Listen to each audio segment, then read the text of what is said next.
দুপুরে ভাতের সাথে খাওয়ার জন্য আজকে বানাবো একটা হেলদি স্যালাড। 1 কেজি একটা দই কিনেছিলাম। মা আগে বাড়িতে দই বানাতো, কিন্তু আমাদের 500 করেই দুধ কেনে প্রতিদিন, সেটা দিয়ে মা এখন রোজ ছানা বানাচ্ছে রাতে রুটির সাথে খাওয়ার জন্য।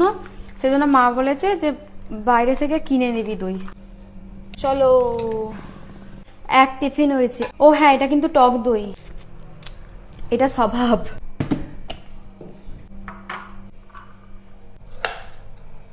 কাঁচা পেঁয়াজ খায় না তাই দিইনি। চাট মশলা কই রে? এটা কি? ও মা, চাট মশলা কোথায় গো? মা চাট মশলা বার করতে এসেছে, খুঁজে পেয়েছি। টক দই দেবো এবার। চলো এবার এদেরকে মেশাতে হবে। চাট মশলা, এটা গোলমরিচ না ধনে রে? গোলমরিচ। গোলমরিচ গুঁড়ো বেশি দিলে আবার ঝাল হয়ে যাবে। বলছি একটু বিট নুনটা দে না।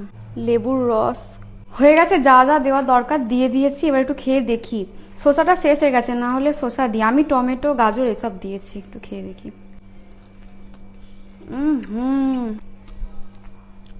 আর একটু চাট মশলা দিতে হবে, তাছাড়া হেভি হয়েছে।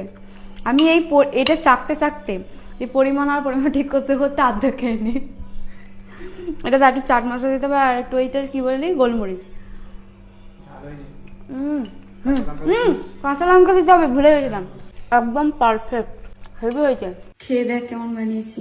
ও বাবা, আর আমার মায়ের হাতে সব রান্নাই আমার খুব প্রিয়, কিন্তু তার মধ্যে অসাধারণ আমার মা যেটা রাঁধে সেটা হলো এই শুক্তোটা। মানে সমস্ত সবজিকে ভেজে এত সুন্দর রান্নাটা হয় না।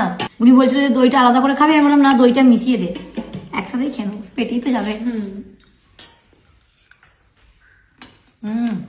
যাও, সব ঠিকঠাক আছে। এই যে এটাই হচ্ছে মেনু, শুক্তো, ভাত আর স্যালাড। আর আলু ডাল করেছে মা।